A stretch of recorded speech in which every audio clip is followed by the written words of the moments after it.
Listen now to these words from the Gospel of Matthew, chapter 26, verses 20 through 25. When it was evening, he sat at table with the 12 disciples, and as they were eating, he said, "Truly, I say to you, one of you will betray me." And they were very sorrowful, and began to say to him one after another, "Is it I, Lord?" He answered, "He who has dipped his hand in the dish with me will betray me. The Son of Man goes as it is written of him. But woe to that man by whom the Son of Man is betrayed. It would have been better for that man if he would not have been born." Judas, who betrayed him, said, "Is it I, Master?" He said to him, "You have said so." Judas, who also betrayed him. Not a one of the gospel writers neglects to add this reproachful epitaph to the name of Judas Iscariot. If we remember nothing else about him, we remember that Judas was the betrayer. Judas was the deceitful villain who led the chief priests to Jesus and thereby set in motion the tragic chain of events that led to his crucifixion. For almost 20 centuries, people have wondered why. What led Judas to betray the man who he had followed for almost 2 years? Was it greed? Was it for the money? Was it impatience? Was Judas frustrated because Jesus was moving so slowly toward claiming his messianic kingdom and the overthrow of Rome? Or was Judas helpless? Was he really just God's pawn, who had no choice but to play out his sinister role so our sins could be forgiven through the miracles of Good Friday and Easter? Now, at long last, perhaps we will learn the answers to these questions as Judas returns to the scene of his crime, the Lord's table. It is with more reluctance and apprehension than pride that I introduce the disciple who betrayed Jesus, Judas Iscariot. More reluctance and apprehension than pride. Is that what you said? I suppose I should take offense at that. But you know, those words describe so well my own feelings as I entered into Jesus' betrayal, I may have to thank you instead. More reluctance and apprehension than pride. That's not bad. Why did I do it? Pathetic, isn't it? Here almost 2,000 years, people have been arguing about that and no answer, no agreement. Judas Iscariot, who also betrayed him. Not much of a claim to fame. Still, I've managed to become a celebrity of sorts. I've taken my place alongside Attila the Hun, Benedict Arnold, Genghis Khan, Aaron Burr, all the other great traitors and villains in history. Not bad, considering I was born in an obscure little land such a long time ago. I'll bet history does not record a single other person as coming from Kirioth in Judea. But I and I alone put our little town on the map. Immortalized by a kiss. That's my story.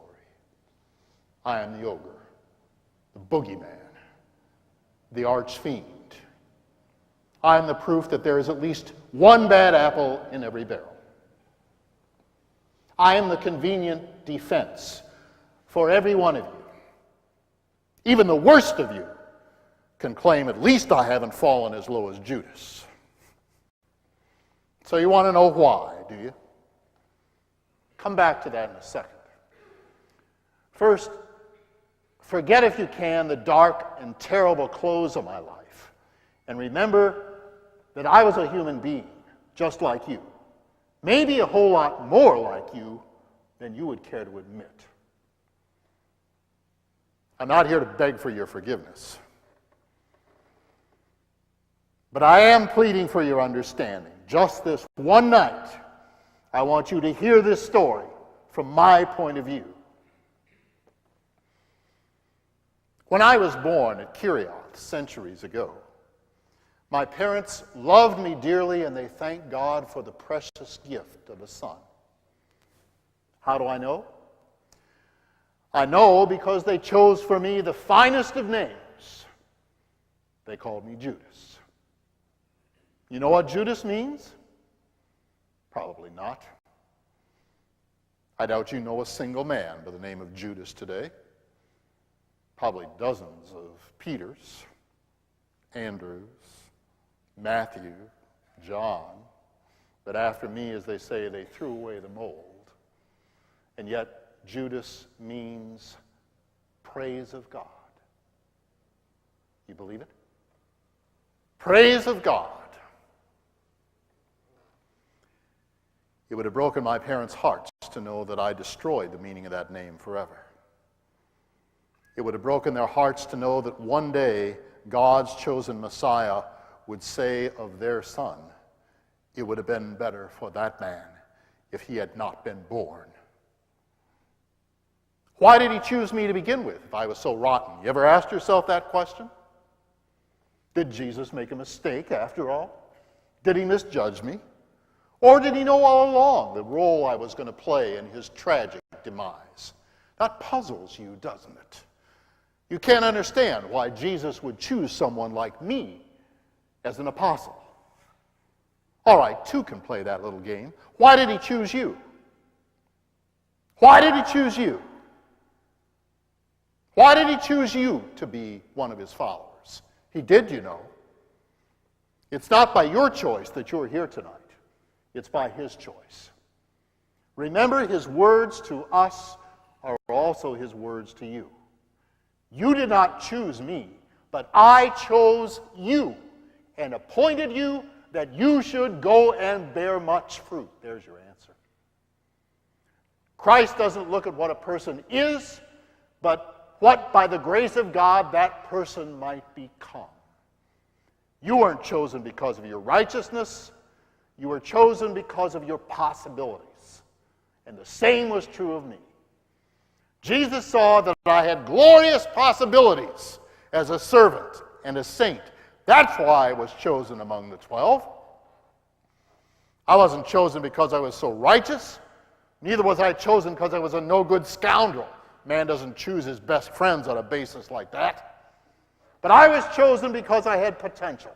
And I didn't disappoint him. I didn't disappoint any of them. How else do you think I got to be the treasurer of the group? I'm the one that kept all the money for our expenses as we traveled around Palestine. I bought all the food, paid all the bills, paid all the taxes. I was the most trusted of all the disciples. But I never could quite crack the inner circle. Jesus had his pets, his favorites. Blundering Simon. Peter, Jesus called him. Some rock. 1 minute a braggart and the next a coward. Then there were those hotheads, James and John. Jesus called them the sons of thunder. I never will forget that day they came to him hiding behind their mother's skirt, pleading for the special places of honor in his kingdom. Even after that arrogant power play, he still played up to them and made excuses for their tempers. I was just as sincere as they were. I was just as dedicated to our cause, even more so. But I was also the only Judean. The rest were all from Galilee, and they never let me forget it either. And there was that day that Jesus himself humiliated me in front of everyone. During the afternoon, we'd arrived in Bethany. We're having our evening meal in the home of Simon the leper. All of a sudden, from out of nowhere, this prostitute comes in the room, starts pouring this expensive oil all over Jesus' feet, wiping them with her hair. The fact that she was a sinner was bad enough, but I mean, what a waste! When I saw that precious perfume pouring all over the floor, it was almost more than I could stand. I mean, I love the master too, but what a wasteful and extravagant thing to do. Jesus was always asking me how much money we had because he wanted to know how much we could afford to share with the poor. My first thought, I swear to God, my first thought was think of all the poor people we could have helped if we'd taken that oil, sold it, and given the money to them. But Jesus rebuked me. He said, leave her alone. She's done a beautiful thing for me. Let her keep the rest of the oil for the day of my burial. You're always going to have the poor with you, but you're not always going to have me.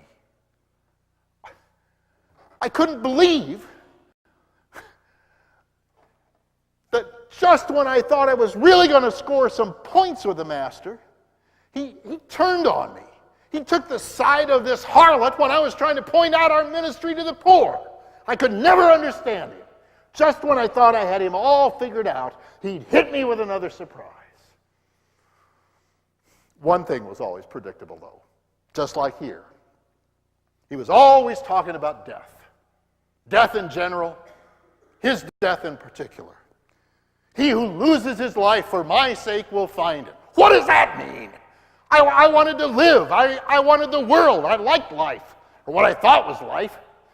But Jesus kept insisting that he had to go up to Jerusalem, be handed over to the chief priests and the scribes and the Pharisees, and be crucified.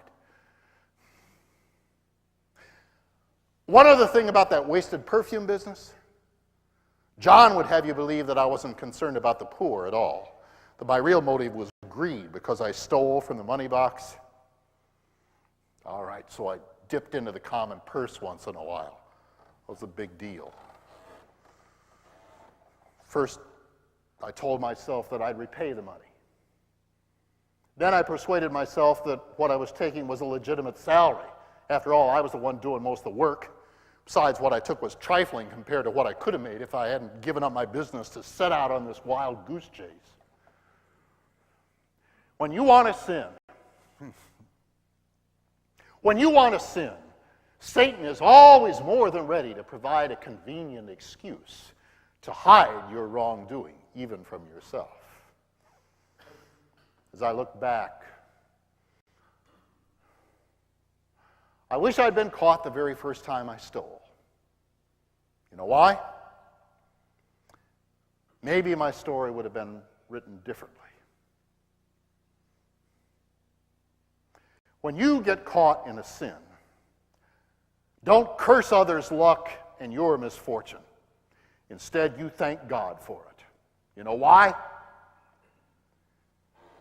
Because the sins that you get away with harden you and curse you doubly, today and tomorrow. Because those are the sins you try again. As time went on, I stole more often, larger amounts, less regret. Oh, don't think I was not warned. Jesus' warnings were like daggers cutting through my very flesh to pierce my heart. There was a time he was talking to us disciples and to the crowds, and he said something like, "Beware of the leaven of the Pharisees, which is hypocrisy. Nothing is covered up that will not be revealed. Nothing is hidden that will not be known. Take heed of all covetousness, because your lives do not consist in the abundance of your possessions." Sometimes it seems like his warnings were directed straight at me, whether his listeners were 12 or 5,000, and those warnings left a trail right back to me that never left me. Never think that God does not warn you in your sin. But if you're like me, you will ignore those warnings until the day after your fall. And then you will look back and you will wonder, how could I have been so blind? Maybe that's my cue to get back to the answer you've all been waiting for. Why did I do it? Why did I hand Jesus over to the chief priests and the scribes and the Pharisees? Was it for the money? Was it because he wasn't claiming his kingdom fast enough to suit me? Was I really God's puppet, who am not so much a villain as I am the instrument of your salvation?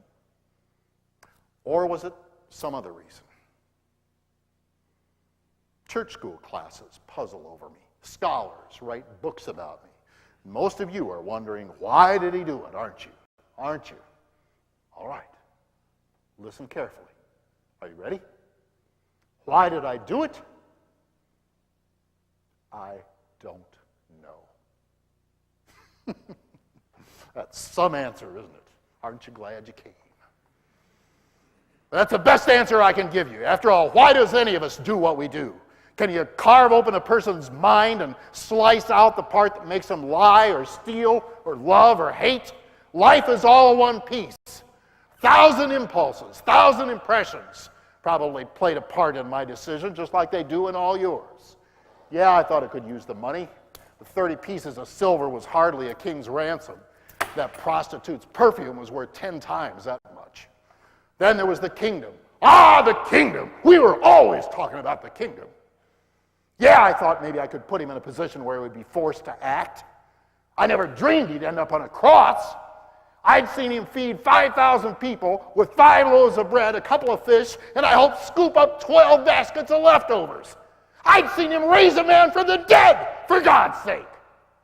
I knew someone that could do things like that, couldn't be arrested and imprisoned and put to death if he didn't want to be. I knew Jesus could foil the plots of the leaders, laugh at their jails, wipe out every Roman on the face of the earth if he put his mind to it. On Sunday, I thought we were finally getting somewhere. He rides into Jerusalem to the shouts and the triumphant cheers of the people. Things were ripe for the decisive blow. And then all he did was weep over the city that he could have conquered.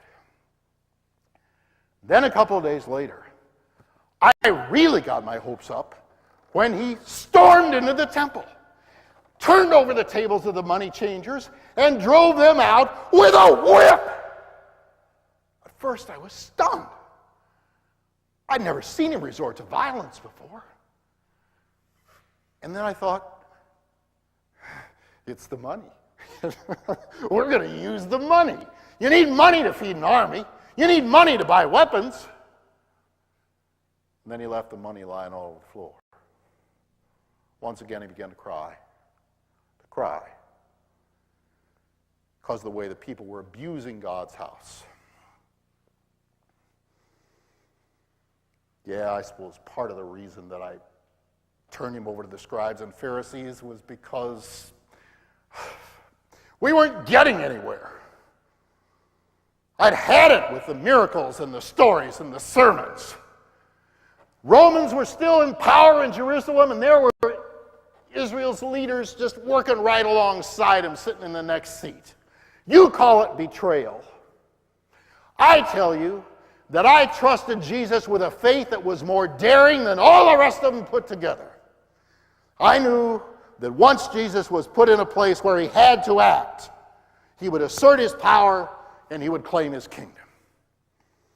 Instead, I set into motion a chain of events that I could neither control or understand. Greed, impatience, misunderstanding about what the kingdom involved. Then there's that God's pawn theory. That one's fascinating. Even turns me from a goat into a hero, if you push it far enough. Somebody had to be the betrayer. It had all been foretold. Jesus himself told me to go out and do what I'd been planning. What could I do but obey? If I hadn't, there'd have been no cross, no resurrection, no forgiveness, no salvation. Where would you all be without me? But there's something wrong with that logic, isn't there? If you say I had no choice, that makes God responsible for the sin. Most of you don't believe that your lives are all planned out for you, all the right choices, all the wrong choices, that it doesn't matter what you do. That would be pretty convenient. Would mean you could do whatever you wanted to, and you wouldn't have to take blame or responsibility for anything. But I had a choice, and so do you. Traitors and scoundrels are not born, they are made. They're made by the choices that we make. Why did I do it? I don't know. You pick your reasons. You may be right. You may be wrong. Really doesn't make any difference. None of us can say why we take a single step or make a single decision in life. Maybe you can, I can't. The riddle of Judas cannot be solved, at least not by me. But you know, there is a pit that trapped me, and it's a pit that waits for you also. I mentioned it a moment ago, but I want to make sure you didn't miss it, because I want you to be thinking about it when you come to this table in a moment. It was the Pharisees' trap, it was my trap, and it is your trap. I'm talking about blindness. How could I have been so blind? The truth stared at me, and I couldn't see it. Everywhere I looked was evidence to show me who Jesus was. The miracles, the message, the goodness, the love that he demonstrated to all people. All of those things should have told me and taught me what his kingdom was supposed to be like. And all that talk about giving up his life for my sake. And I missed it. I didn't see it. I saw only what I wanted to see. Jesus on his mighty throne in Jerusalem and dead Romans at his feet. I had set my will against his.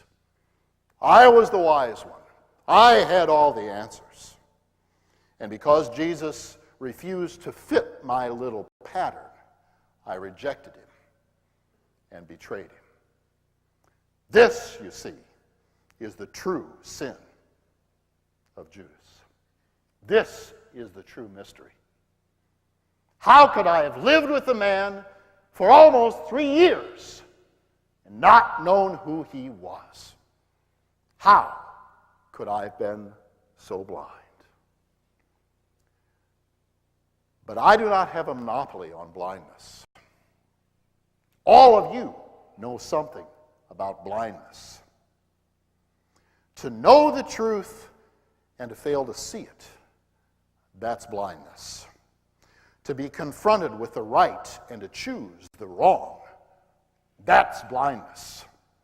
And take it from a blind man, the light is always better, especially when that light comes from the one who is the true light, Jesus the Christ. I never knew the table from which I ran that night would be a table to which his followers would return for centuries. When you come to this table in a moment, do not make the same mistake that I did.